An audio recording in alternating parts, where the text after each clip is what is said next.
My name's Baz Francis, and I am lead singer in a band called Magic 8 Ball, and I've been asked today to do a little introduction, which is part spoken, part musical, as you can probably tell. I met Adam about a year ago, and we both had one main thing in common. Me. He was very concerned, I noticed, not about my well-being as such in general. I mean, I'm perfectly fine. But he was interested in the ways in which I could take care of myself through eating, which I never thought of as being a particularly important thing.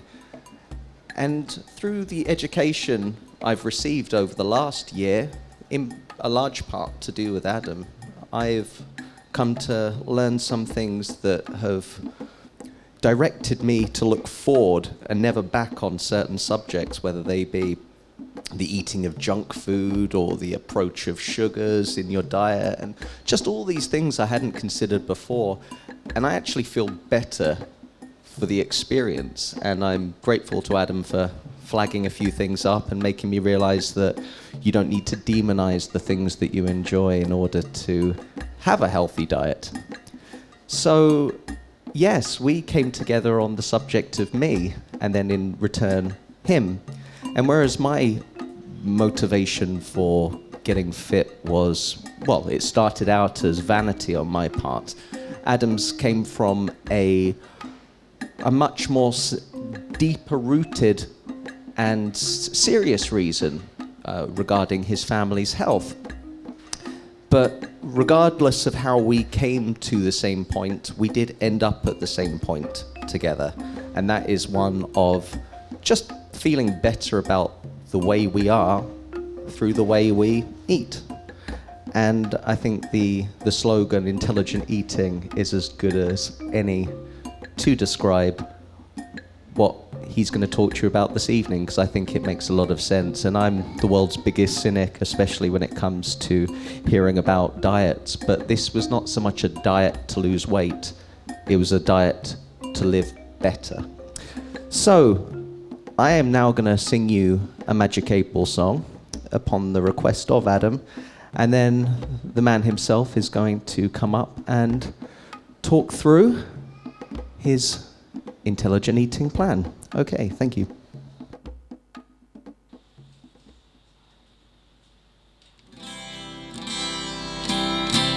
I should also mention at this point that around the same time I met Adam, I also met a very talented cameraman called Emil Kunda, who filmed a video for Magic 8 Ball for a song called Russian Ballet, and he's filming right now over there.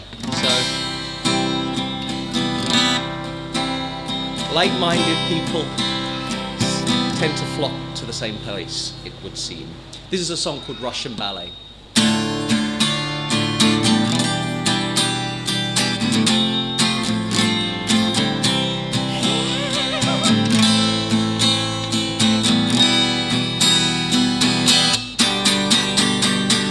Stars align, now I think about her every time.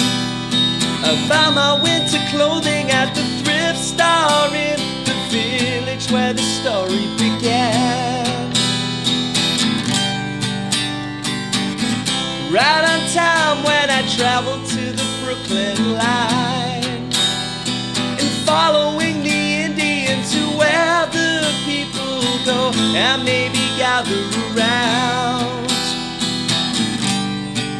Because if time waits for no one and nothing's for free, then I know what I've gotta do. And if Annalisa says it must be true, that the world could owe it all to you. But it may take a little while to possess the thing of which is in denial, when you do it with a little bit of style. Everywhere that I go, I'm like a millionaire. Kingdom Forest Station just as long as I couldn't get myself a ticket to ride. Power was down and there's only 7 people hanging round, but one of them's illuminating every day I spend. I'd like to do it again, oh and again, because if time waits for no one, then don't wait for me. I know what I've gotta do, and if Annalisa says it must be true, the world could owe it all to you. But it may take a little while to possess the thing of which is in denial. When you do it with a little bit of style, yeah. And I'm back in St. Petersburg again.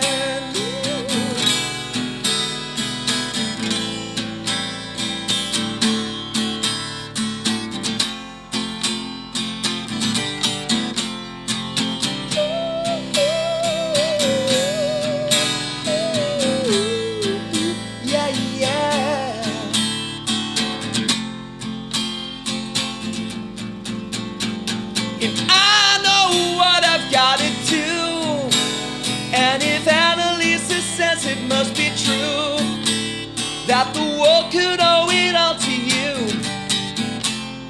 But it may take a little while to possess the thing of which is in denial. You do it with a little bit of style.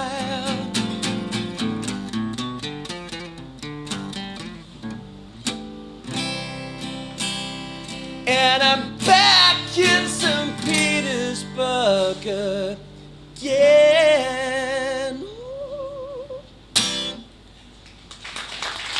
And without further ado, please welcome Intelligent Eating's very own Adam Stevens. Thanks, Baz.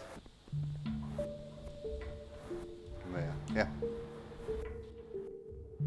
Everybody hear me okay? Yeah?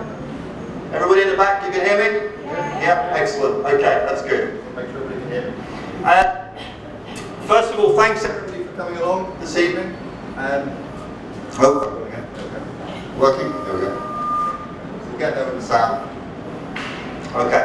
I want to start with a little bit about who I am and a little bit why this event is taking place. You've all come here for different reasons, and I applaud that because it's taking time out of your schedule, but you've got a reason to do that, and there'll be some interest there. A little bit about myself. I was born with quite a complex heart defect, which meant for me that I had to have surgery as a baby. So what that meant is that I would grow up not really knowing what the future would hold necessarily, and I wasn't really sure how things would progress going forward.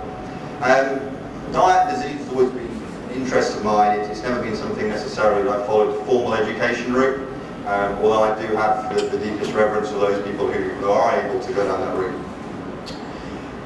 Really, when it changed for me, I think when the biggest change was when 3 years ago, in fact almost till today, my stepfather, who was 62 years old, male, fit, ate the Mediterranean diet, just suddenly died, and that made no sense to me. What at all? And so the purpose really I want to do to take away from this evening is for you to have a little bit of an idea about some of the things that I've picked up, so that perhaps some people don't have to go down that same route. And if everybody takes away one little thing from this evening that makes a difference, then all of this will have been worth it. I think that's the most important message to take from this. So really that's where it is. If you've got questions with this, you save it to them. We might have a quick Q&A at the end. If we haven't got time for it, send me the thing on the Twitter, that kind of thing. I'm kind of getting to grips with it now, so I can kind of use that. It's pretty straightforward. I'm going to give lots of information this evening, okay? I'm going to go through it really, really quickly. Some of it you won't capture, but it's no problem. Feel free to email if there's stuff that interests you and you want to find out a little bit more about it. Okay? Sounds a little bit up and down. Emil's on it. He's sorting it. Don't worry. That work? Yeah? Okay. 100% better, yeah? Everybody can hear me great now. Okay, fantastic. Cool. All right, we've never used these things before, and we set them up about 20 minutes ago, so we're doing pretty well. Anyway, there's going to be loads of content. We're going to fly through it really, really quickly. But usually this stuff is going to take a good day, 2 days to even go through the science of it, let alone the implementation of it, which is so, so important. This is the people I want to attribute some of this work to that I've put together this evening. Some of them are medical doctors, some of them may be researchers and maybe biochemists in there. You've got a real mix of incredibly talented people. So I don't want to take all the credit for this. A lot of this is not my work, but I've put this together in a way that hopefully people can take away and understand, because medical papers are not the easiest things to digest, I can assure you of that. So we'll start with the situation of what you've got in the UK, all right? And this is attributed to the Office of National Statistics. This data is from 2011. And what it shows you in this pie chart is you've got 3 big chunks there, and you've got 1 little chunk. And what it shows you is all the people that died and what they died from, which is about 500,000 people, okay?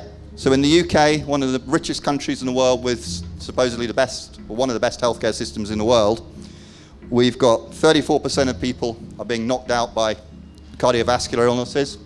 We've got 32% people dying from neoplastic diseases, that's cancers, okay, of all type. And we've got about 1/3 from all the others, diabetes, maybe Parkinson's, Alzheimer's, these sorts of things, or maybe the symptoms of those illnesses, all right?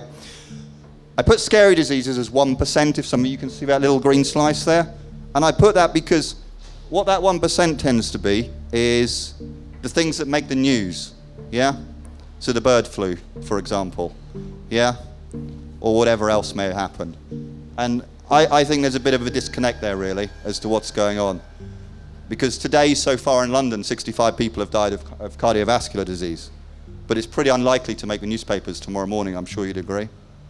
But there will be something else in the newspaper. So we're not being told, or maybe not aware of all this information. So I just want people to be aware of it, okay? I'm going to just go through a few bits and pieces. I'm going to fly through these. I just want to give you a couple of mechanisms to look at to get an understanding of this, all right? This is about changing your lifestyle and diet for health, okay? All the other side effects are positive as well, all right?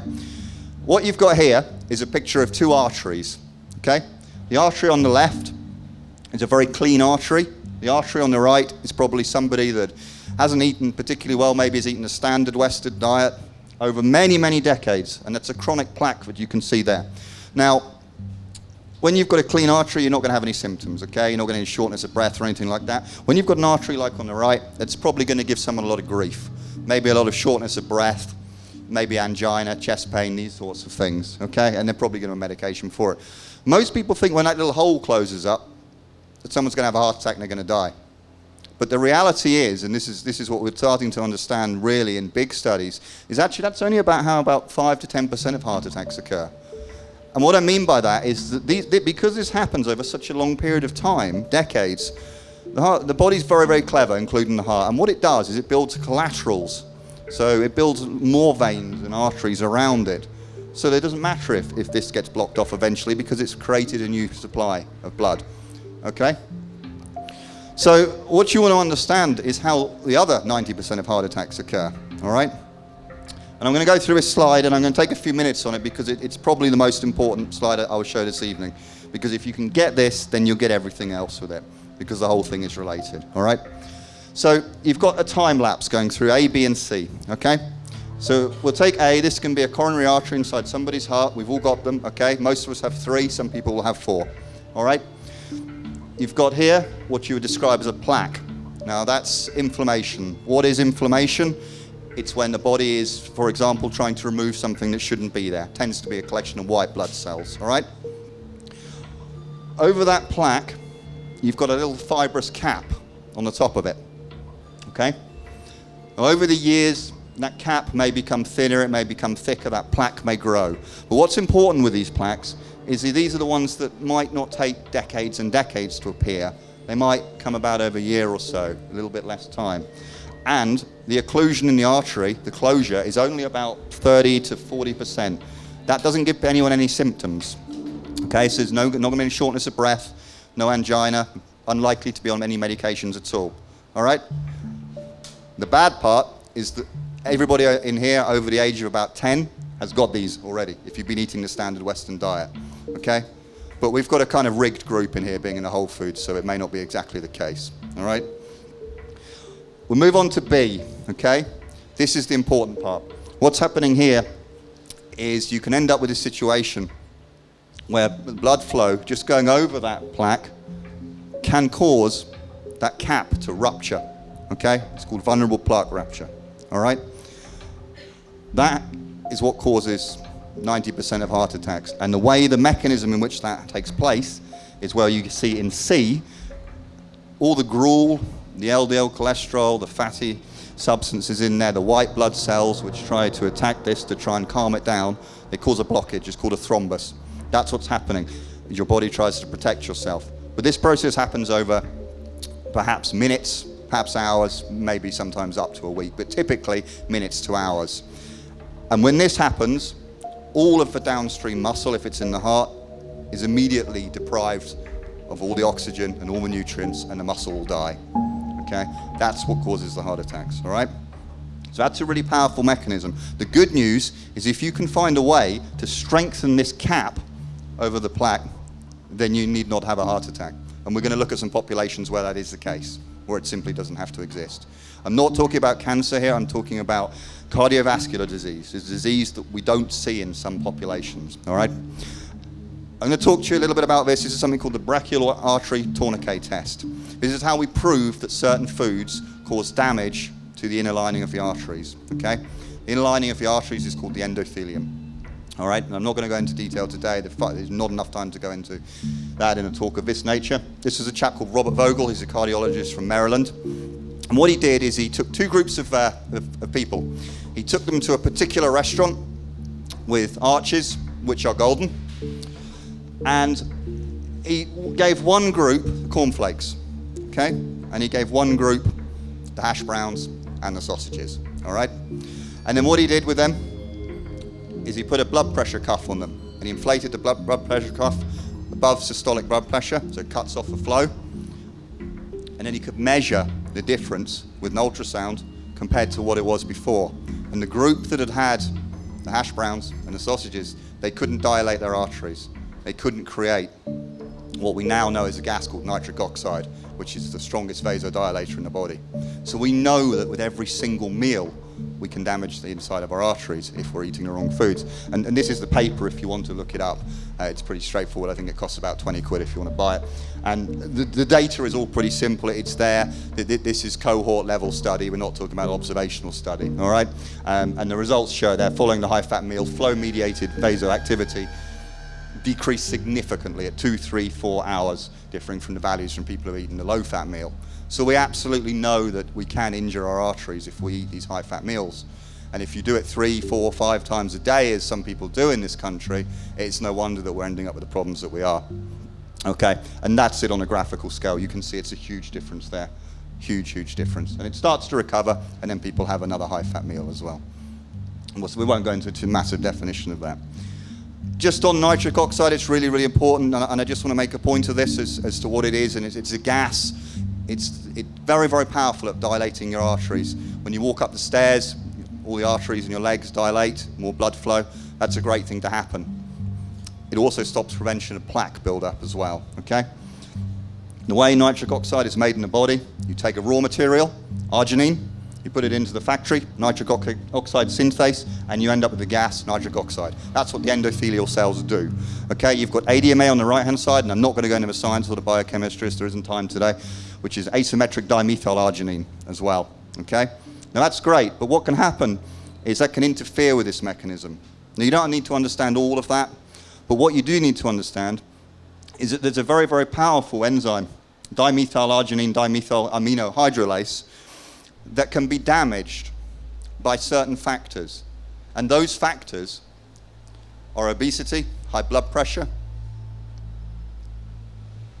diabetes, said that one, I'm trying to remember all these. I rattle these off, so many. There's so many symptoms of all these conditions, but it's obesity, high blood pressure.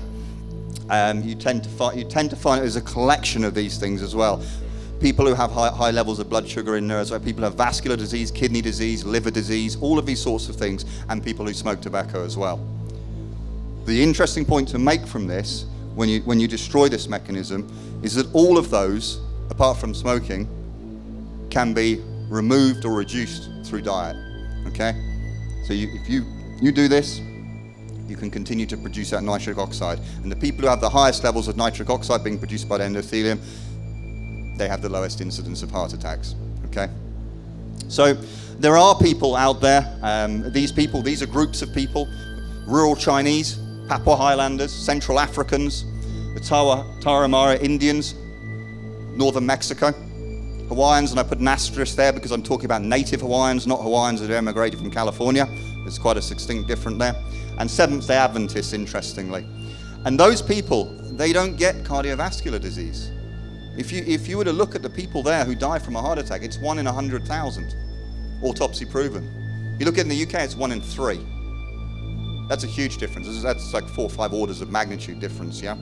So that's really, really powerful. So there's some studies which kind of looked at this, and what was interesting about these people, and some people go, oh, those people, they're more active and all that. Yeah, sure, there are other things like that. But these people, when they get older, into their 80s and 90s, they're healthy and fully functional. Now in the UK, people may well live into their 80s and 90s, but they tend not to be fully functional. They tend to be very expensive. And that's the powerful part of this, and where you'll start to see the NHS starting to struggle. So really we have to look at why the absence, because I think this is what we want to get down to, the nitty-gritty of the stuff. Well, you see what's going on? No processed foods whatsoever. If you guess that one straight in front of the class, it's kind of, a no-brainer. Okay? What is not processed foods? That's another conversation. They eat very, very few animal products. Animals tend to be as a treat or a special occasion, maybe once or twice a year. Okay? No building blocks for inflammation. Inflammation is the white blood cells in the body. All right? No building blocks for this atherosclerotic material, this plaque building, and that's why. So, a couple of studies. One study, this is a general surgeon called Caldwell Esselstyn. Some of you may have heard of him. And he did a study, this was started in '84. It was to arrest and reverse heart disease. He essentially took, I think it was 24 patients with severe triple vessel disease, so it's 3 coronary arteries, all of them were blocked. All of them have been sent home by their cardiologist and said, there's nothing else we can do for you.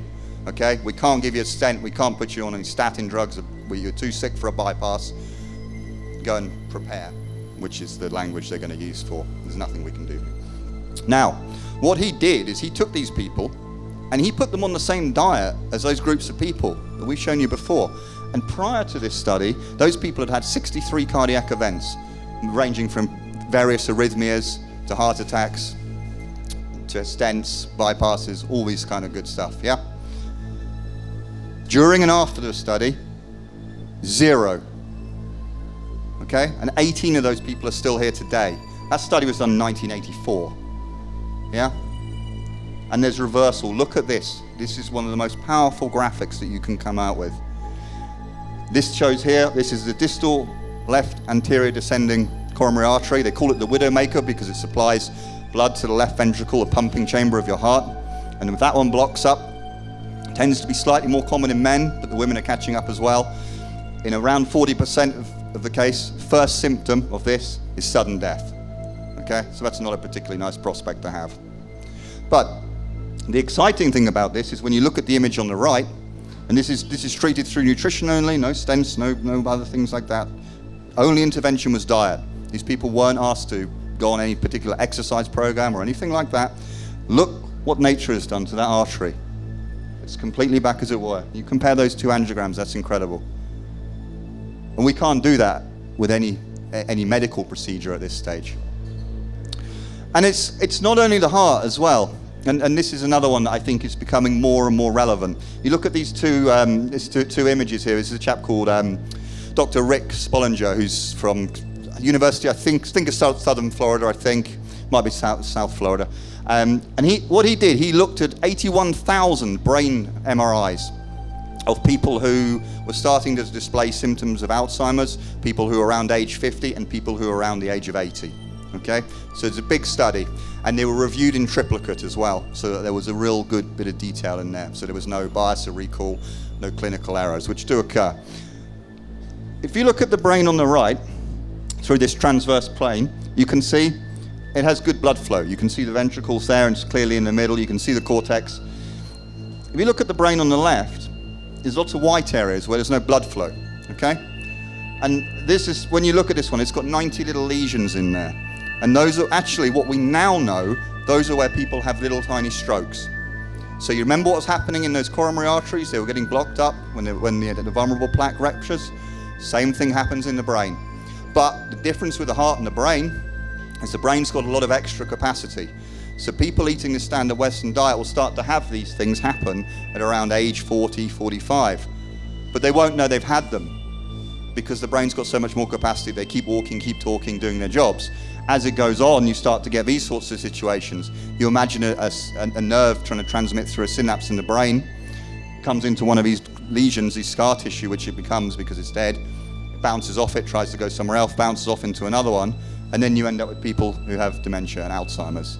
Now, that's not the only case. There is more to it, and it's a similar sort of situation with Parkinson's as well, which is another even more complicated subject, but a bigger problem, which we don't see in these developing countries until they start to eat like we do. So we know diet's a big factor, and it starts to get a little bit more complicated because we start to bring in these chemicals as well, which I'm not going to go into, but it's a complicated picture, but diet plays a massive key. It's by far the most important. So, China study. Some of you in here may have heard of the China study. It was a study put together by the Chinese government and T. Colin Campbell and Oxford University here in the UK. And the idea of it was to go and do a large-scale observational study, because there have been lots of small ones. And bear in mind, this is an observational study, so we're looking mainly at correlation. But the study involved cataloguing diet and blood work from 6,500 people, yeah? Over 65 counties in China, mostly rural counties, because that's where there's more stable population. And they use China because the people are genetically all the same, okay? What the results were absolutely staggering. And if you haven't read this, I would encourage you to go and have a look at this. You can buy if you're not into reading books, you can buy one of those cheap ones, China Study in 30 minutes, and it gives you the kind of crux of it. The results were statistically significant, okay? What I mean by that is that when you look at correlations, some people can say, well, correlation versus causation. But when we looked at this, there were, I think, something like 8,500 variables, something like 8,200 correlated. That's really significant. That doesn't just happen by chance, okay? So that's a powerful talk. Going back to where we're looking at these diets and what was happening with it, what these people are not eating. So these are foods that injure the endothelium. That was the inner lining of the arteries, okay? And in the brain and in every other blood vessel in your body, all right? Okay? And foods that promote this cancer growth as well. We know with cancer a little bit more about it than we used to. Yes, genes are into it, certainly a lot more than heart disease. But what we find is that certain foods will cause these cancers to grow much more rapidly. That's the point. So you may be predisposed to have cancer perhaps, but if you eat it in a certain way, it may never progress to a problematic situation. The reverse can be true. You can be not predisposed, but you can eat terribly for decades and you can end up with problems. So what these people are not consuming are extracted oils, okay? Fish, fowl, meat, dairy, eggs, caffeinated drinks, extracted drinks, which are essentially just fructose, all right? It doesn't mean they never consume them, but it means that those foods tend to get consumed as a rarity, either through not being available, being expensive, or being reserved for special occasions, okay? This is more interesting what they do eat, because there are other things that they can eat, all right? Because a lot of people are like, I get that. People are like, well, what are you going to eat? Well, when you look at all these studies, and some of you may have seen on the Facebook page for this, it's all the stuff that drives all the long-term successful populations of this planet, okay? When you look at the populations out there that have been sustained for hundreds of thousands of years and are still here today, this is what they live off. It tends to be starches, so it's grains, is barley, corn, millet, rice, and wheat, Okay, it tends to be legumes, anything that grows in a pod, which is all sorts of different foods. If you traveled, there's hundreds. Vegetables as well, there's all the typical stuff, but there's how many vegetables? I don't know. There's so many these days, particularly with the GM stuff, but that's another conversation entirely. And then fruits as well. Tomatoes, cucumbers, avocados, traditional. I put the asterisk next to all those, and this is really, really important point. Okay, because if you don't get this, none of it makes sense.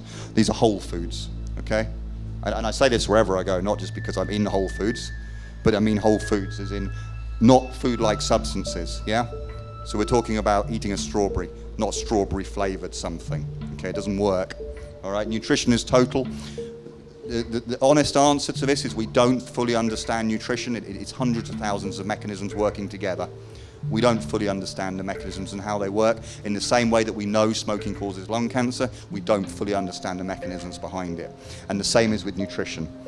You know, you've got trillions and trillions of cells in your body doing all these trillions of chemical reactions. If you think that you can trick it by putting in these processed foods, I think you're mistaken. So that's what these people tend to eat, who are living slim, trim and happy into their 80s and 90s and not having incidence of cardiovascular disease. Rates of cancer are an order of magnitude lower than they are in the UK. Diabetes is probably 3%, I think it was. And that pretty much wipes out all the stuff that people die of in the UK. What they do tend to die of is the stuff that we've got rid of, which is the sanitary and hygiene and infection and these sorts of things, which is not really an issue in the UK for the main part, although it will make the headlines if it happens, okay? So really where we are with this is and this is taken from the China study, when you look at this, and this data is all collated, it's a collation of studies, so you can't really argue it. When you look at what happens with, if you take breast cancer for an example, and you look at animal fat intake versus plant fat intake, you can see that there's a massive correlation there. And the people who eat more animal fats, they have more cases of breast cancer. And it's a straight line correlation. The regression there is perfect. And what you also notice is that it goes right through the origin. I appreciate for some of you in the back it's difficult to see, but it goes right through the origin, showing the 0, 0, the lower the amount of animal fat, or that if you even eat some of the animal fats, it tends to increase the rates of breast cancer. Plant fat, there's no correlation. It's wide open. Now that's to do with the proteins in there as well. It's not just about the fats, and I haven't got time to go through that where we are. But it's really, really powerful, really, really powerful. And none of the techniques that we've got in the UK treat the cause. They're all treating symptoms. These screenings and drugs and a mastectomy and all these sorts of things is treating symptoms, is not treating causation, which is diet. That's a big, big one. That's exactly the same with cardiovascular disease. And this one, I'm going to sort of, I think we'll take a break in a sec because you'll be surprised at how much information we cover, but I want to show you this graph. This is potent, all right?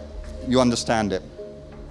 You've got, in the red column, you've got the percentage of deaths from heart disease and cancer. In the green columns, the percentage of calories from unrefined plant foods, okay?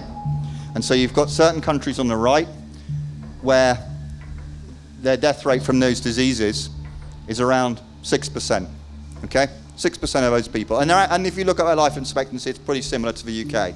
So you can't go playing that one either, all right?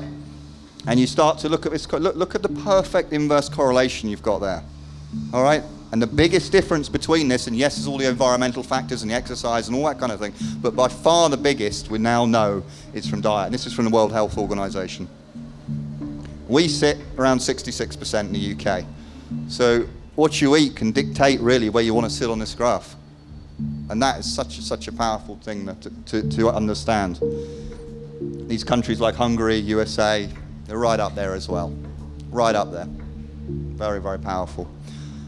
I think after that, I think that's a lot of information to try to comprehend. I'd like to take just sort of a 5-minute break, if that's okay. Good. All right, can everybody hear me? Yeah, we're okay. Is the screen better here for those who are a little bit, the room is not perhaps designed for this type of use, but we'll roll with it anyway, okay? So really what that was, is that sort of first part that I talked about, was a lot about the illnesses themselves. But I think that's stuff, you know, a lot of people are kind of aware of. But the hard part in this country is to understand how to actually implement this. So what I want to go through is a little bit of some of the psychology behind this stuff, a little bit of sort of behavioral psychology, which is some of the stuff that fascinates me, and then have a look at some of the food marketing as well. So it kind of gets a bit more and more and more fun. Yeah, so you've gone through the tough stuff. Now we're going to coast for a little bit, all right? Okay. So we're going to call this one Food, Sex and Motivation, okay? It's great already. So let's go into this. Yeah, there you go. So even if you really know the right way to eat, yeah, you take all the information away today, why is it so hard to do so? That's the tough gig, yeah? So that's what we're going to have a look at. And this is part of a much longer talk where I'd go into the full details. I'm going to skim through it. Hopefully you'll pick up the gist of where I'm going with it, okay? So we're going to look at, we're not going to use humans because it's too simple in humans because we know who we are. We're going to use an animal called the grey shrike, which if anybody here knows, it's a very proud Middle Eastern bird of prey, okay? And what it does, it goes out and it finds animals like that, and it hangs them on branches. Yeah? I said this would be a little bit more interesting. Yeah? We're going to coast for a while. So, and there it is. It hangs them on branches, okay? Like that. But why does it do that? Anyone got any ideas? Feel free to shout out if you do. The appetite, building up the appetite. Food storage is a typical answer for it, and it's actually completely wrong from the studies. The reason actually is that what it's doing is it's doing one of the most basic instincts, which is to try and reproduce. So it's doing it to attract a mate, actually. Yeah. In the same way, in humans, you may find they may buy material things, for example, particularly male species. But that's what it's doing. It's doing it to attract a mate because of all its cool stuff. Okay. The grey shrike's cool stuff tends to be dead bugs and lizards and amphibians, and it hangs them on branches. Yeah? So it's kind of a strange thing to do, we might think. But actually, I'm going to show you, actually, it's exactly the same thing we're doing. All right? And this is what's happening. So you end up with the survival, all right, and the reproduction. We all have these instincts within us, okay? And this doesn't matter whether you're a single-celled paranesium or an ant or a Sumatran tiger or human, okay? We've all got the same core instincts of survival, yeah, and reproduction, okay? Those two things. And these are quite important to take away from this. If you can understand this, you can nail any of it, absolutely nail it. If you don't understand this, none of the diets work, not a chance, because you can't stick to it, because you don't get it, all right? I'm going to go through some of this. I'm going to whiz through it to a point. You've got environment, okay? The environment means anything external, all right? So anything external that influences you. Could be advertising, yeah. It could be the fact that, you know, you look at something and it makes you feel hungry, whatever it may be, okay? And then you look at us as an organism or any other animal out there. It will have genes which will tell it what to do. So, for example, an ant's going to have a slightly different set of genes for survival than a great white shark, yeah? Okay, but there's still going to be the genes there to do it, to tell it what to do. There's neural circuits within its brain, give it thoughts, conscious or subconscious. And then there's feelings and behavior come from it, all right? That's kind of all it is, really. These instincts are just feelings. It's pretty straightforward, okay? So we understand that these things are part of the way that we make decisions in terms of decision-making processes. A lot of this stuff happens at a subconscious level, and that's just what I want to have a look at, because this is the stuff that makes it work. We talk about this. So you remember the survival and reproduction, okay? And then we talk about motivation. And there are three things that will motivate all organisms, okay? The first one is pleasure seeking, okay? Food and sex, simple as that, survival and reproduction, yeah? That will be it. So they are very, very powerful subjects, yeah? Very powerful, a lot of money in both of those, I'm sure you'd agree. Open to manipulation as well. Avoidance of pain, pain avoidance as well, is another system of motivation that we all have and all organisms have. If you're too hot, you might move somewhere colder, and the reverse might be true. If you're feeling like you're in danger, then you might move away from that. A modern day example of that could be if you're driving your car and the fuel light comes on, you might feel a little bit tetchy if you weren't in an area you knew until you got to put some fuel in the car. That's the same thing, that's pain avoidance. So those pleasure seeking and pain avoidance, that really kind of sums up all animal behavior. and we do everything with the least amount of energy. And the reason for that is because that's to ensure the survival of our species. Yeah? So that all makes sense. Pleasure seeking, food and sex, pain avoidance, and energy conservation. Okay? So this is the idea of getting as much reward as possible, taking the least amount of risk to do it, and using the least amount of energy to do it, because that's the most efficient way of doing things. All right? And this is a good example of a creature that does that. Okay? We are as well. So there was an experiment done using the shrike, and I don't mean to pick on the shrike, but there were a lot of experiments done. And I think this was done by an Indian researcher. I can't for the life of me remember the name of the researcher that did it. Anyway, they took these shrikes and they put them in cages, and the morality of it is a separate issue, but I want to talk about the actual experiment that they did. So they put a shrike inside a cage, and they'd repeated this thousands of times. And the shrikes are fairly intelligent as birds go. And what they did is they gave the shrike 2 buttons, okay? And it could push 1 button, okay? Which, what it did, it presented it with a mate, okay? Let it fly out the cage so it could go and see a mate, okay? Go and find something to reproduce with, okay? Or it could push the blue button, and a mate would arrive in the cage, yeah? A board would go down, and it would be there.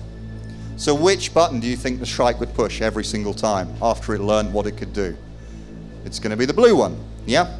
Because of the motivational system behind it, okay? It can get the most reward, yeah, for taking the least amount of effort, least amount of, there's pain avoidance is massive. It doesn't have to leave the cage or cave or house or whatever it may be in today's society to get the reward, okay? They did another experiment with a shrike. And what they did is he could still push his blue button to get the female. In fact, he could have as many females as he wanted. The green button this time, what happened is they drilled a little pipette into his brain that delivered a tiny amount of cocaine into his brain. And I know it's going to shock some people, yeah, but this is what goes on, okay? All right? What do you think the shrike did? He went for the cocaine every single time, okay? Because it gave him that dopamine hit. Dopamine is a chemical which is a feel-good chemical. I'm not going to go into all that stuff, but it makes you feel good, okay? Absolutely no avoidance of pain required. It was delivered instantly. You put the button. There's almost no energy required to do it, okay? He wasn't interested in the females whatsoever. And what happened to the shrikes if they were allowed to continue this mechanism? Within 10 to 12 days, the shrikes had killed themselves through drug overdose, yeah? So that's what was going on. That's a shrike. So, what's the shrike thinking? Well, it's the same stuff that was happening before, but all we did was change the environment, and it misguided his instinct, those feelings. That's what happened. Now, it's not just cocaine that we want to talk about with here. This can be alcoholism, or essentially, on the biggest level, it's food. And I'm talking about whether you talk about these processed foods. What you've got is the same mechanism behind it as a low-grade addiction, okay? It's changing the environment. And I'm going to put some text on here intentionally because I want to read it out as well as you see it on here because I want you to understand this. What's happening is we're putting into the environment supernormal stimuli, all right? And that's a stimulus that's not supposed to be in the environment, okay? It's not characteristic of that animal's natural history. Okay? And what happens when we do that is we run the risk that these creatures, they're going to make huge mistakes, huge mistakes, potentially self-destructive, in the case of a shrike, maybe even fatal. All right? And this is when you start to introduce foods which are not normal to our natural history. Okay? That's what happens. So, you think the shrike experiment might be crazy? Well, the same thing's happening, but at a slightly different level. This is another example of it as well people can likely relate to. Okay? A moth should be driven by celestial bodies. That tells it what to do. It's driven by the same motivational triad, those 3 things, the pleasure seeking, avoidance of pain, conservation of energy. You leave your porch lamp on, what happens? Pleasure seeking, it can see it straight away. Avoidance of pain, it's not as far away as the flies, wherever it's trying to go. Least amount of effort, same thing. What happens? Supernormal stimuli in the environment. What happens to that moth? You know what happens, you look underneath, you'll see dead moths. They've killed themselves. That's what's happening. Because you put something in the environment which is not native to it. But it's happened so quickly that the brain doesn't have time to change, in the same way that our brains don't have time to change to understand this, nor did the grey strike. So you end up with situations like this, where you have sort of workplace canteens and they're full of processed foods. Because when people are hungry, they go and eat all these processed foods. And they follow the same system, the pleasure seeking, the reward systems, least amount of effort, so on and so on and so on. There's a problem with it. And then you start to go into the marketing, which we're going to have a look more detail on. This is a superfood salad, for example. You look at what's going on as well, you get 61% of the calories from fat from a superfood salad. Great amount of pleasure, it's getting that dopamine hit. Least amount of pain, least amount of effort, same stuff.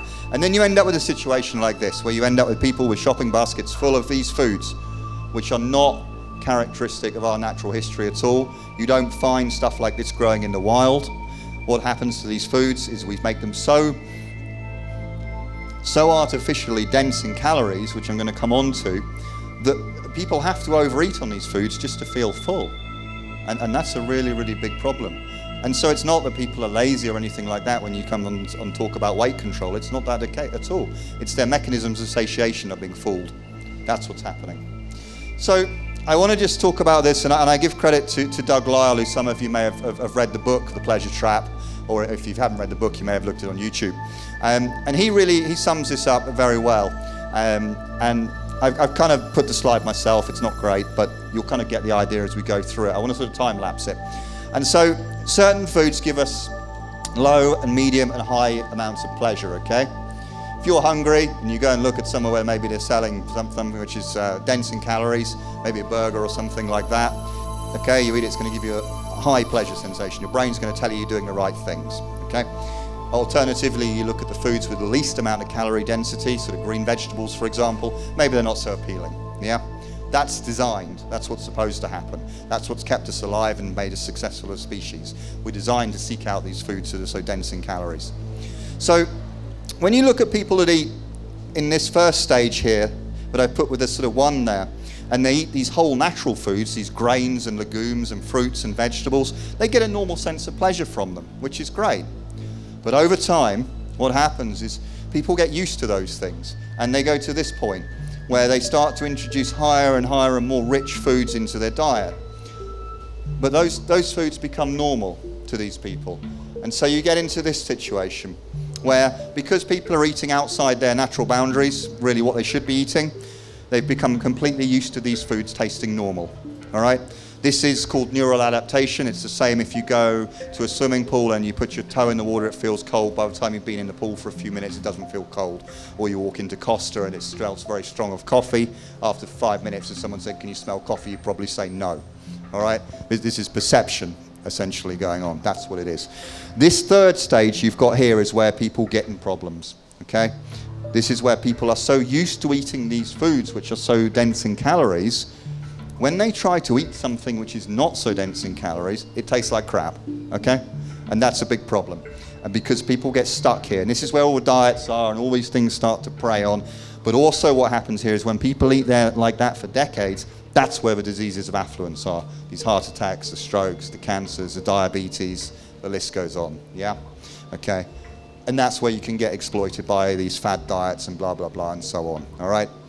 Okay, so that's what's going on. So what has to happen is you have to adjust your diet to eat foods that are lower in calorie density, but for a certain period of time. And the Monell Chemical Census study, I think it was done in Philadelphia, they did a study on diets, and they showed that it takes around 30 to 90 days, depending on the person, to downregulate the fat receptors in your brain where you lose that craving for fat and sugar as well. That's the period of time. So something like a 9-day detox or whatever it may be is not long enough for your brain to adapt. But once you've gone through that process, then you can start to get the normal amount of pleasure from those foods, those whole natural foods.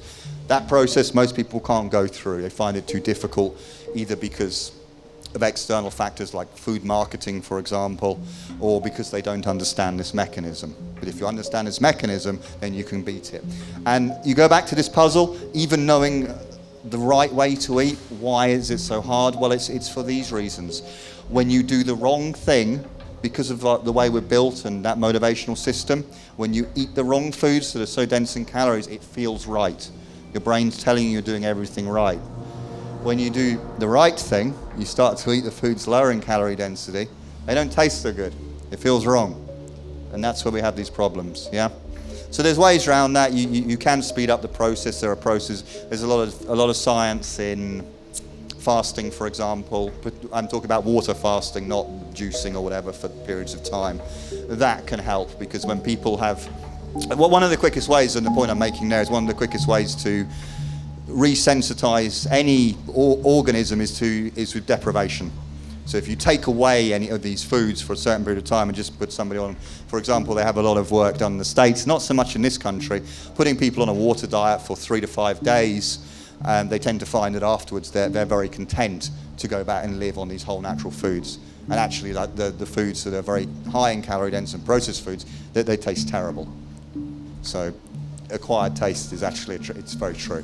It's absolutely right. So you relate this stuff to the bird. Really what's going on is your motivational system has been spun 180 degrees. That's what's happening.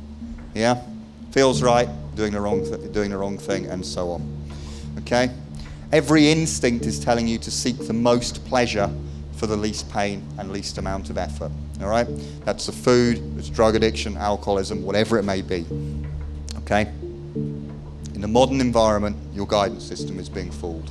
That's what's happening. So what you have to do, essentially, if you want to go to eat these whole natural foods being the mainstay of your diet, which for some of you may be, some of you may not be, but if you want to do that, you've got to go through this process of neural adaptation. And I'm not saying it's necessarily an easy thing to do in the UK, but it is possible. This is a sort of chart of what you're talking about when you talk about calorie density. All right? What we're talking about is you take 1 gram of food or kilogram of food and you say how many calories are in there, okay? And the foods with the green there, and I know you won't be able to read that at the back, so I'm going to just go through it, okay? The lowest calorie density foods are vegetables, okay, of pretty much any kind. They tend to be 1 to maybe 200 calories per kilogram. You couldn't survive just off vegetables alone. You'd have to eat huge quantities of them, all right? You go into the fruits, it's a little bit higher in energy density. The caloric density is a bit higher. You can live off just fruits. No, but you could do that, and there are people that do that. There's probably a name for people that do that. And then you've got unrefined, unprocessed, unrefined complex carbohydrates. These are starches. When people say, well, you know, these are talk about carbs, when people talk about good or bad carbs, forget all the nonsense about it. What's good and bad is, if it's a good carb, it looks like it grew in the ground. If it's a bad carb, it doesn't look like it grew anywhere, okay? That's probably the easiest way to do it, all right? You go up to legumes. These are things that grow in a pod. They tend to be a little bit more energy dense, tend to be the peas and beans and these sorts of things. And then you look at these, I've labeled this animals, okay? This is where you start to get into really these sort of foods which are, when they're consumed daily, people tend to have problems, not only with weight, but with all of these things which we now call metabolic syndrome, which is a collection of symptoms where it tends to be high blood pressure, high cholesterol, and being overweight as well. When you have those risk factors, this is where you see the really, really big problems.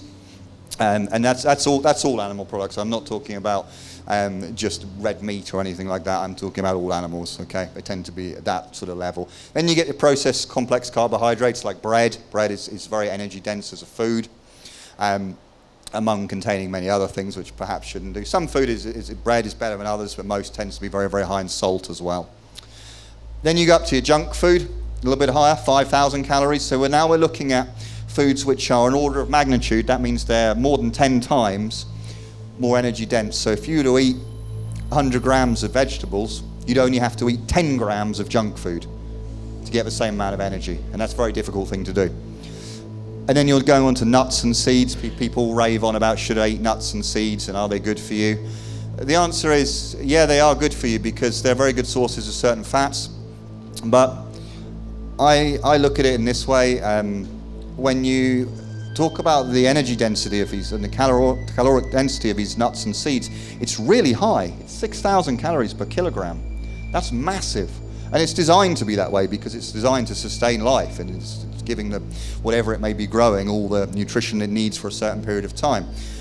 But we have a problem with this stuff, the nuts and seeds, is that, you know, maybe, I don't know, for some of you, when you think back to when you're a kid at Christmas, perhaps, and I can remember this, What you'd have is you might have some nuts, then that would be once a year, and you might have to use this nutcracker thing to do it, and you do about 3 or 4 nuts, and then you get bored and go and do something else. Yeah? All right? That's okay. But now what happens, you go and fill up the car with fuel, you go in there, they've got racks of nuts. Yeah? 100 gram, 200 gram, 500 gram bags of nuts, already peeled for you. Nuts with honey, nuts with salt, nuts with sugar. That's a problem, because they're so easy to overeat on. These foods that are higher in caloric density give us more of a dopamine hit, and the reward system says they're good. You end up in that pleasure trap. So I would say you want to avoid those things if weight loss is, or weight control perhaps, or weight loss is one of your goals. And then you look at the top there, is oils and fats.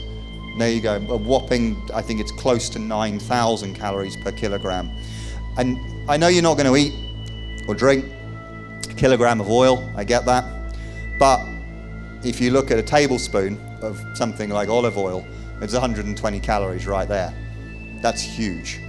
That's like the same amount of energy that's in about 20 lettuce, yeah? So you've got to be careful with these things up near the top, because you can dramatically alter the nutritional profile of food that you're having. Dramatically, all right? And you move on to this as well when we talk about this satiation, and why I'm saying that people that end up in this trap, it's not because they're lazy or stupid or any of these things. It's this mechanism of satiation is being fooled, and this is the mechanism. Within our stomachs, we have stretch receptors and we have density receptors. So one is going to tell you when you're feeling full, which you'll understand. One's going to tell us whether it's getting the right nutrients or not, okay? You look at this, and these are fairly extreme, but it makes a point. You take 400 calories of oil, it barely touches the side. That's going to be about 2.5 tablespoons of olive oil. That's 400 calories right there, okay? So this is this Mediterranean stuff, diet, all this stuff, okay? This is a big problem, all right? This is why people don't really understand what's going on with the system. You take 400 calories of beef, all right? Barely fills the stomach at all. Will trigger some stretch receptors, trigger some density receptors, but you're not going to feel full at all. You compare it to 400 calories of vegetables, okay? You could start to include fruit in there, and you're probably not going to go far away. And what's going to happen is you're going to feel completely full afterwards. Completely full. The reason being is because these foods contain high levels of water and fiber, okay? And lots of other many good phytonutrients as well. When we start to refine these foods like we do, you start to remove the water and the fiber and all the other things. That's where we have the problem where people can't get full. They have to overeat just to feel full. So I want to just go through some of this, and some of these are kind of good fun, and we'll see, and perhaps maybe I'll even get a few cease and desist letters for these, I don't know, but let's have a look. Fat-free, low sodium, sugar-free. It's all kind of good fun stuff, right? And it all sounds great. But really, the reality often couldn't be further from the truth. In the label reading stuff where I talk to people about, and I'm not going to go into detail now with that, I talk to people, I say to them, ignore everything that's on the front of the packet. Just look at the nutritional information and the ingredients. Forget everything else, because it's there for marketing purposes to sell product only. All right? And we know that's true because out of all the millions and millions of species on this planet, there tends to be only 3 that suffer with excess weight. It tends to be humans, cats, and dogs. Okay? And there's one common denominator there. So, I just want to run through a few of these foods and have a bit of fun with it, because I think it needs to be a little bit more light-hearted. 3 tins of beans there. It's kind of a bit spot the difference. You'll struggle to see the numbers at the back, and I'm okay with that. I'll read them out as I go. 3 bean salad, taka mixed beans, and hot and spicy mixed beans. Beans are good for you. We all know that. But what's going on with them? And that's the biggest point. So let's look at this in a bit of detail. Look at the amount of salt that you've got going on here. This is in half a can, okay? You're recommended 6 grams a day. I mean, that's recommended by the National Institute for Clinical Excellence, as well as the Food Standards Agency, blah, blah, blah. In reality, when we look at those populations on the planet who are the most healthy, actually they consume about 1.5 grams of salt a day. We take a lot more than we need. It may be a compromise between industry and health, I don't know, but that's not for me to decide. So the beans there, you start to see, you've got the salt going on there. We have green vegetables here. Green vegetables are a healthy choice, I would agree.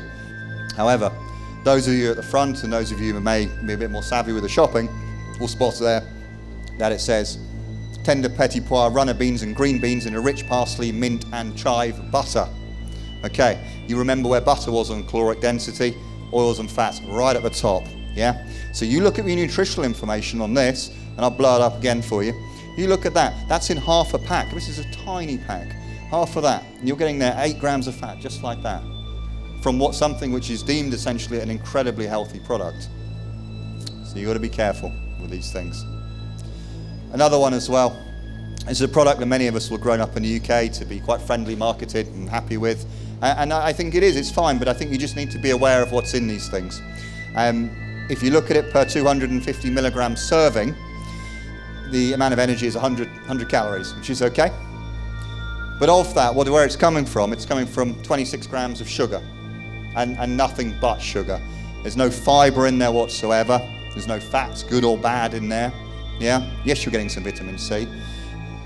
But look at the portion control as well. This is per 250 milligram serving. That's half a bottle. Now, I don't know about you, but if I was to buy that product, it's probably because I'm thirsty. Yeah, it would make sense. If they go back to the motivational system of what you're trying to do to survive the food and sex thing. So that's drinking half a bottle. So you drink 1 bottle of that, you've pretty much, I would say, blasted out your sugar intake for the day. And we talked about endothelial damage happening from fructose. Well, it's right there, okay? Glucose is very similar where you consume in these quantities. And where you start to see this happening again, you go into motorway services or a petrol station. How much is one? £1.85. How much is two? Two to £2. You end up drinking 2 of them. That's 4 servings of that. Straight away, it's 100 grams of sugar. Yeah? 20 teaspoons, just like that. So you've got to be careful with a lot of these things. And that's a lot of calories. Another one there as well, this is a drink as well, marketed as particularly healthy. It does have some benefits, I would agree. But when you look at the energy, the value here, and you won't be able to read it, so I'll read it out at the back.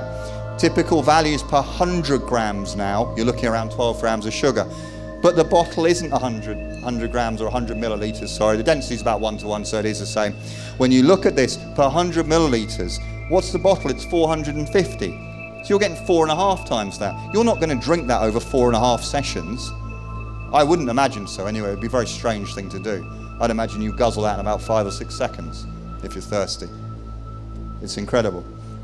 Again, to give it some credit, there is a little bit of fiber in there. But if you looked at 450 grams of fruit and you looked at the amount of fiber, it would be huge. And this is an argument against juicing because you destroy the fiber and you lose the fiber. So, and there it is. Another one as well, this is a cheese which is designed to people who want to attend these sorts of clubs where you go along and you have points or sins or whatever it may be. I commend people for wanting to do that. However, what you look at when you look at the nutritional information on here, and that one's not very clear. It says per 100 grams, 31 grams of protein, okay? That is a huge amount of protein, huge. What happens in foods is if you were to reduce the fat content, then by the simple principle, the protein is going to have to increase per unit weight.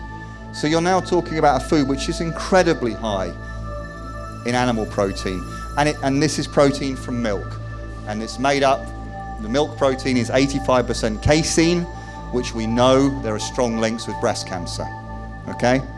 So this is the thing. So yes, in the short term it may aid with weight loss. In the long term, we could see a lot of problems. And cheese is a particular example of that, particularly where you look at the low-fat cheese, you find very high protein levels. You go out and buy a protein shake, it probably doesn't have that much protein in. That's an awesome amount of it. Another one here as well, and this is it's just for awareness, I just want to keep it simple. Ham on the bone, it seems like a pretty benign product, and that's okay. But you look at the amount of salt it says in the top right corner, and some of you may be able to see it's red just from the back. It says salt, 1.2 grams, 20% of what you should have for the day, okay? But each one, can anybody read what that says? Pack serving contains? 1/8 of a pack serving contains. Guess how many slices are in that pack? Not 8, but 4. Okay? So a serving is half a slice. Yeah? So you put 2 slices of that in there and you have your beans on some bread, suddenly the sodium intake is massive. Yeah? And this is where we start to see problems with hypertension. Yeah? And fluid retention as well, particularly. So it's just worth understanding a little bit about portion control as well. Another one as well as healthy. Healthy is an ambiguous term. We're not allowed to use the word healthy for eggs in the UK for one reason or another, but you can use it for some of these products. On the top row there, you do see some products. It's dried nuts and seeds and fruits and things like that. I would agree that those products are healthy. I think so. However, it doesn't refer to the shelves below. But if you're queuing at that checkout and it's busy, you might think that those bottom two are also healthy. It's very easy to do, very, very easy to do.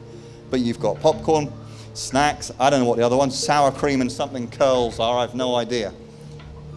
But the point of it is you've got to be careful. The importance of detail cannot be emphasized enough when it comes to understanding food labels. Because in the heat of the moment in the supermarket, it's quite difficult to understand it. Another one as well, this is a pretty common lunch as well. Sushi like that, 200 calories, very low calorie, good for weight loss. 3.5 grams of salt in that pack, just like that. You eat that, you'll still be hungry, I guarantee it. Incredible amount of salt.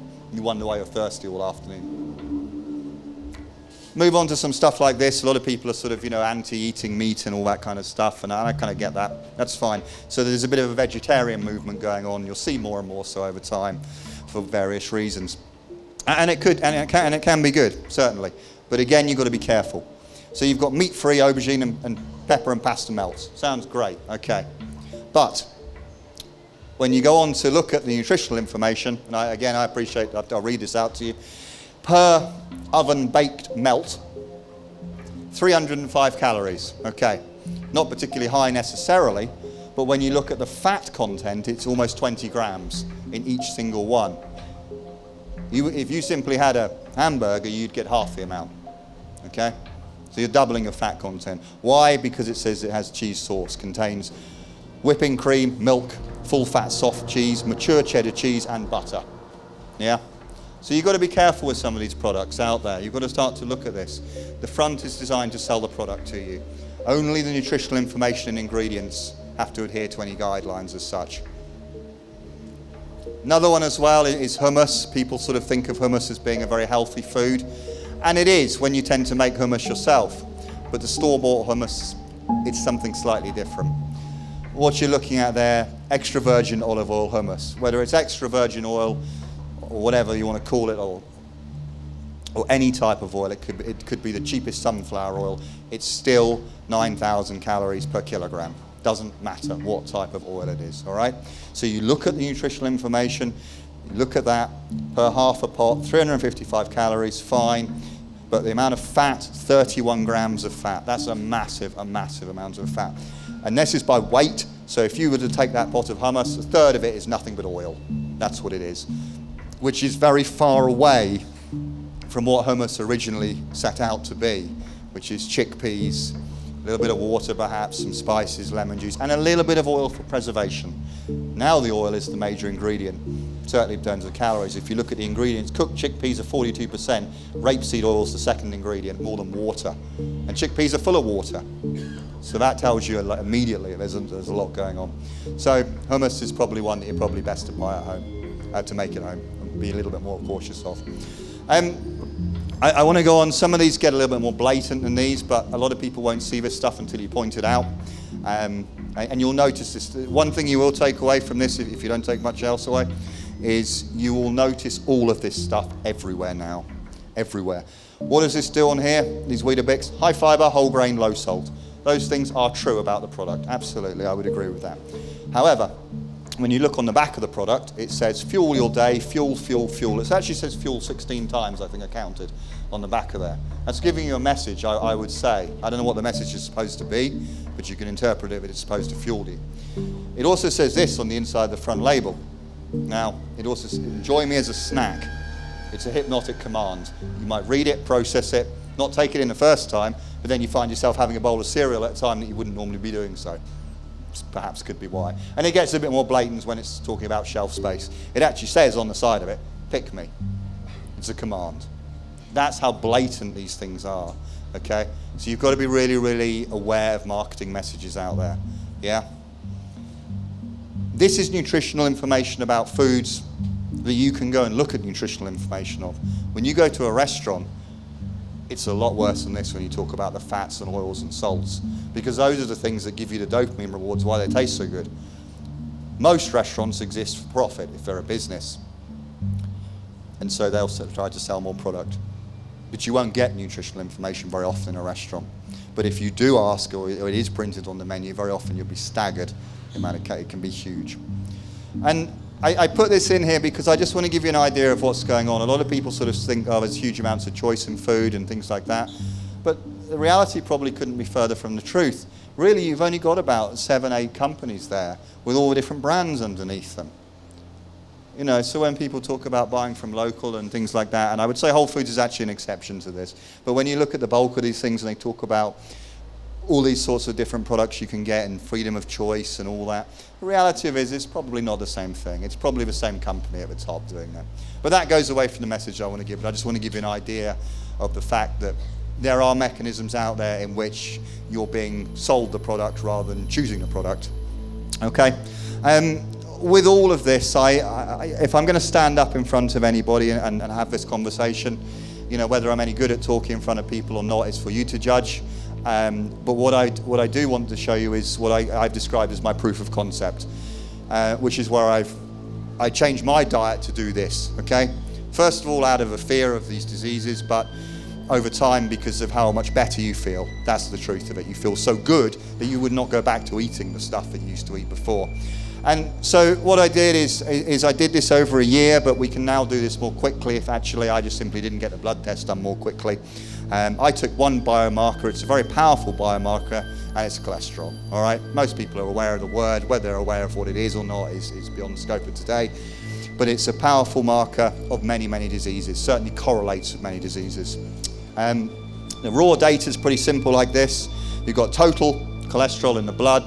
You've got the low density lipoproteins is the LDL, which is, to simplify things, your bad cholesterol. There's a bit more to it, but it's your bad cholesterol. You've got your HDL, which is your good cholesterol, as they say, and you've got triglycerides, which is essentially the amount of fatty acids linked by a glycerol molecule at the end. And really, you want kind of all of these things to be pretty low, apart from your HDL. You want to try and get it pretty high, but it doesn't tend to matter if you've got low LDL. So my total started out, and I apologise for some of you who will be used to the British system in millimoles a litre. My training has been through a state, so I tend to use milligrams per decilitre. But you'll get the idea anyway. I can try and translate it. My cholesterol started up around sort of 4.5, 5 if you take it in the UK. And I kind of moved it. When you look at my LDL, it was around about the sort of UK average for somebody my age in the mid-30s, okay? So progressing along that path nicely, that path to where you see the 67% of people going down the same route, okay? Where I've got my LDL down to now is down to 60, or 63, I think it was the most recent one I did a couple of months ago. 63 milligrams per deciliter, which is I think about 1.6, okay? Now, in the UK we recommend having your total cholesterol under 5 and your LDL I think under 3 or 2 or something like that. That's a problem, because in those range of figures you can be in the good range according to the guidelines, but we know from the data it's problematic. Only once you get down to this level, where I am, I've now got my LDL is now down by 46% since just changing diet. I'm pretty intolerant to exercise. Exercise has no influence whatsoever on LDL. On HDL it does, but not on LDL. My LDL now is the same as these people who live in rural China, okay? So what that means is I've significantly lowered my risk of all-cause mortality, but particularly of any cardiovascular mortality, which for somebody like me who's had heart surgery, reoperation is likely to be a bit of a can of worms and probably pretty low success rate. That 46%, and I'm going to bang the drum on that again, is through diet only. No statin drugs, no interventions, nothing with side effects. They did have side effects, but the only side effects were positive. Yeah, no medications, nothing else. All right, purely diet. That's happened there. Take me from a high risk to a low risk, just like that. Okay. And all the good stuff that comes with it. I want to kind of finish this up with kind of a couple of testimonials and a few other bits and pieces. I'm not really sure where we are with time. I kind of just run with it. So I think we're okay. We'll probably finish a little bit earlier, which will probably please Maura, because she probably wants to get everybody out of here. But there's a couple. I'll give you one example. This is a friend of mine, and I did some work with her, and this was pretty recent. This was over Christmas. Okay, had blood work done yesterday. I'm officially not a diabetic anymore, yay. Some of you will use that social network, recognize this Facebook. Cool, right. You, blah, blah, blah, and 31 others like this, okay? She saw what I was doing. She came to me, said, what should we do? I said, there's only one solution for you. She changed what she was eating. 12 days it took to get that A1C, which is an average, rolling average of blood glucose. 12 days it took her to be from diabetic to which non-diabetes. She always have diabetes, but have no symptoms, which means you're not diabetic, essentially. You don't have to take any of the pills or potions and lotions and all the other good stuff that goes with it. It's gone, completely gone. In the process, over those 12 days, she lost 8 pounds as well, you know, and she couldn't be more happy. It just proves massively how important this stuff is. I've got a video which is a couple of minutes, and I think we should be able to have sound on that as well, which is somebody else who also has transformed his health, really in not a trivial way, but in something which is epic. And I think is probably the biggest spokesperson and proponent for what I'm talking about here, because I'm going to have a certain level of credibility, but whether you love him or hate him, I think we all wish him well. So I'm going to put this on. How did you lose so much weight? What kind of diet are you on? The short answer is, I went on essentially a plant-based diet. I live on beans, legumes, vegetables, fruit. I drink a protein supplement every morning, no dairy. I drink almond milk mixed in with fruit and a protein powder, so I get the protein for the day when I start the day out. And it changed my whole metabolism, and I lost 24 pounds, and I got back to basically what I weighed in high school. But I did it for a different reason. I mean, I wanted to lose a little weight, but I didn't ever dream this would happen. I did it because after I had this stent put in, I realized that even though it happens quite often that after you have bypasses, you lose the veins because they're thinner and weaker than arteries. The truth is that it clogged up, which means that the cholesterol was still causing buildup in my vein that was part of my bypass. And thank God I could take the stents. I don't want it to happen again. So I did all this research, and I saw that 82% of the people since 1986 who have gone on a plant-based, no dairy, no meat of any kind, no chicken, turkey. I eat very little fish. Once in a while I'll have a little fish, not often.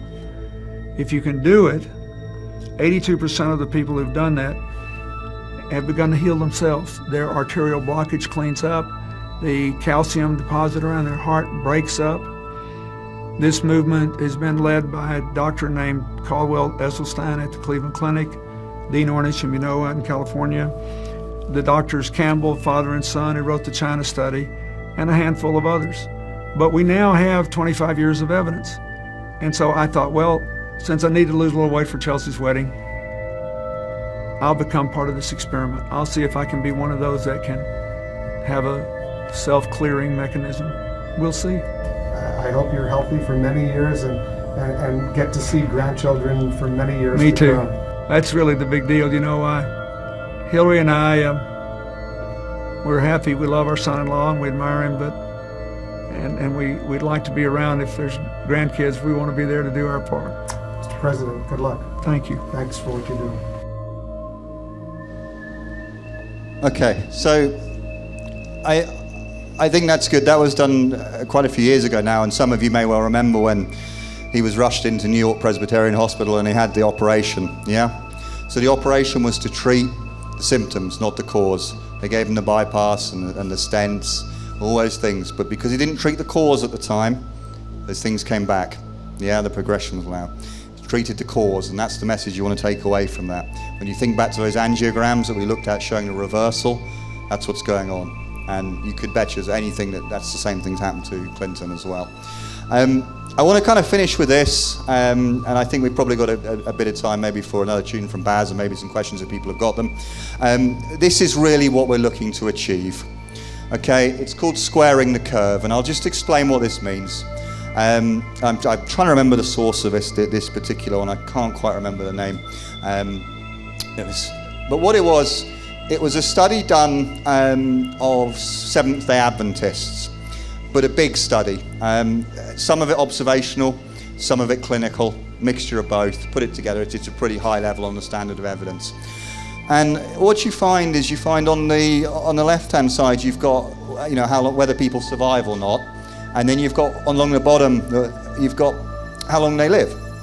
And what we tend to find here is that you tend to find people who eat the Western diet, this is what they found in this study, is that they will become decreasingly more fat and sick as the years go on, and then die of those chronic diseases after being expensive to those around them or themselves. You look at those people in that society who ate a vegetarian diet, they tended to live to a longer age, but also not get so fat and sick until a later age, okay? And then you look at people who ate the Cretan diet, which is a name for a diet, but it's essentially very high in fruits and vegetables. And you found that those people lived quite a long period of time, but they tended just to start to die of just old age more and more as a percentage, rather than these diseases which we see that kill people here, which tend not to be old age. And then you take it on to really what you were trying to achieve, which is to square that curve. So you live until you're 115 and die of a common cold in your sleep and pass away, and you weren't sick. That's what we're trying to achieve by squaring the curve. And the only way we can successfully see this at the moment is through diet. That's the only way we're seeing it. And there are studies done, and you can look up tons of studies which show that this is successful in rodents and a lot of other animals, mammals as well. The data isn't out yet for primates because they simply live pretty much as long as us, and we haven't finished the studies yet. But I would expect, and I'm sure as time goes on, if I live long enough to see that we will see the same thing happens in humans. So that's really what all of this is about, is to try and square out that curve there of morbidity and also mortality as well. I think the point with all of this is I want you to understand that you've got a choice really going from here. You can choose to go down two routes. You can choose to eat a healthy diet and prolong your health, or you can choose to go down the route which will destroy your health. It's as straightforward as that. And I'm not standing here and addressing some phantom group of people, and you just because you've been to this evening means you're going to be protected and you're safe. It doesn't. As soon as you get out of here and you go out of Whole Foods and go out into Kensington High Street, you've got marketing messages everywhere, which is going against what we've talked about here this evening. So I don't mean it to be rude in any way like that, but I want you to understand that, knowing the information is great, but you've got to do something with it. You really, really do. That process isn't necessarily easy. There are lots and lots of things that you can do to get a little bit more of understanding of it. But it's a process, and it's a change that starts up here. Hopefully I've given a little bit of information that everybody can take away this evening. That's kind of a plan, just to whiz through some of this stuff, and you can work from there. There's something else I kind of think would be appropriate to say as well, because this is the first one I've done at Whole Foods, so I would like to say thank you for Whole Foods for helping me with doing this and getting it set up. Maura's over there, so thank you. She waves back, there you go. And a couple of other people, I'm not going to embarrass them and ask them to come up and speak. I've been sworn not to do that, so we won't do that. But there's my other half who's supported me through this because, I kind of need to make a living from what I'm doing, but it's a tough gig, I'm up against a lot of competition out there, not in terms of competition with people doing what I'm doing, but in terms of people spreading different messages. It's a controversial topic with lots of different data being thrown around. Should you eat this? This is good. Next week, this is bad. That kind of stuff. So, it's my other half, Gemma. She's been great. She's supported me. And also, I'd say thank you to my mother as well, who sat at the back, because she's helped me through this and really sort of driven me and said, it's something you should do, not only for myself, that's great, but, for her as well, who lost her life partner suddenly, I think if we can stop that happening to anybody else, just one person, then I think it's made a difference. And that's a really powerful message to take away from this. So when you need to start to think about it. Okay, thank you.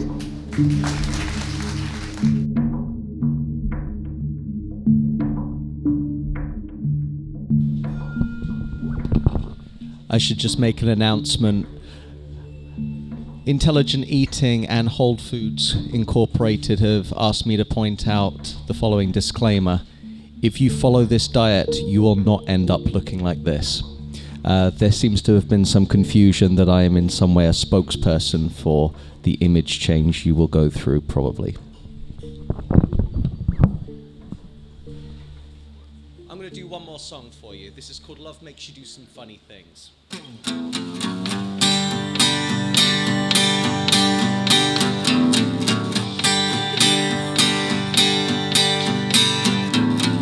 Well, I set my watch to Eastern European time and place my feet upon no second home of mine. There must be something I haven't felt before. I hope to find a little peace of mind today, because you lost a piece of mind along the way.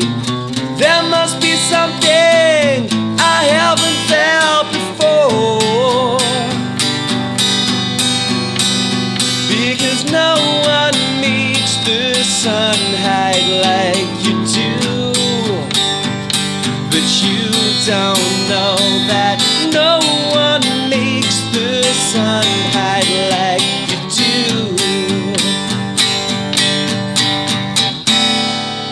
There is disharmony, the place where nothing's fine, until you find no perfect partner to the crime. There must be something I haven't felt before. No, no, because no one makes the sun hide like you do. But you don't know that no one makes the sun hide like you do.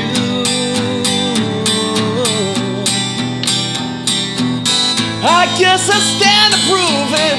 Love makes you do some funny things. Well, I set my watch to Eastern European time and place my feet upon no second home of mine. There must be something I haven't felt before. Oh, I guess I stand to prove it. Love makes you do some funny things. I guess I stand to prove it. Love makes you do some funny things.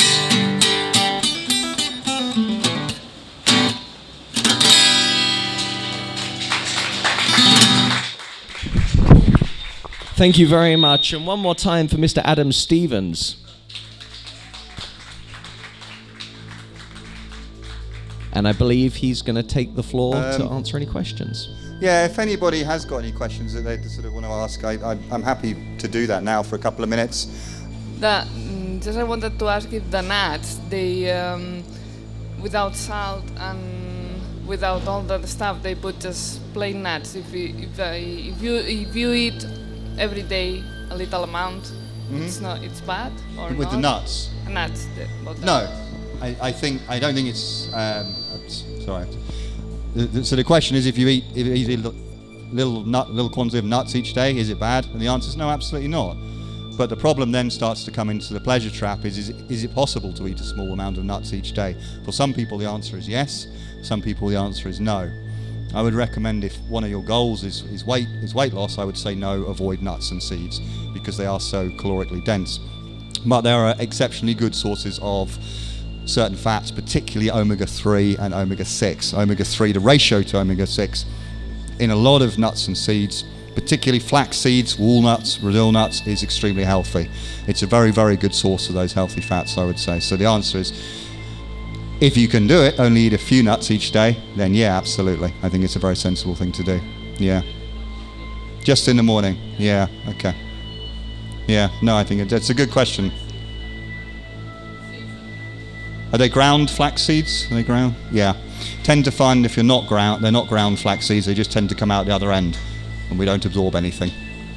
So, but the ground is how the way forward. Yeah. Anybody else got any question at this stage? Yeah, sorry, can you just speak inside? It's just for the audio. Thanks. Do you recommend no protein then if nuts are not really to be taken and meat isn't to be taken? What do you have as a substitute, if anything? It's a good question about protein. So essentially what you're going on is, people often say this, they say, so if you're not going to be eating the meat, where are you going to get the protein from if you're not going to eat the nuts, for example? And really that's something that's kind of been conditioned into us for years, and down the generations, that meat is pretty much synonymous with protein. And meat is a source of protein, absolutely. But actually when you look at it, virtually all foods contain protein. And even the foods the lowest in protein, which tend to be, for example, potatoes, per calorie, it's actually 8% protein. And actually that's around about the amount that we need to live on. So there's a study by somebody called Kohn. It was done. I think he was a Polish scientist, and it was called the all potato diet. And he put people in all they ate was potatoes. I think with just a few green vegetables for many, many months, and they thrived. They were all incredibly healthy. So it's a bit of a movement. People need to start to not move away from meat necessarily, but they need to understand that there are very, very good sources of plant proteins as well. They're not inferior by any means, and they are complete. Beans are another exceptionally good source of proteins as well. Any legumes, really, anything that grows in a pod. And in the UK, I think the question you have to ask is, have you ever heard of a case of any deficiencies of protein? And I, personally, I've never come across any, apart from people who have very specific medical conditions. But really, for the whole part, protein is the last thing that anybody should be worried about. Most people consume far too much protein, and that's strongly correlated, particularly with animal protein, with cancers, particularly the reproductive system. So it's a good question, and my answer would be, forget about it. Don't even worry about how much protein you're getting. If you're eating enough calories each day, you'll be consuming enough protein. Yeah, does that help? Thank you. Anybody else? No? Good. Okay. Well, let's leave it there. Yeah. We're gonna have. Thank you very much. I think I'll probably go and get something to drink. I'll be around for a little bit, but I think we've got to put the room back together.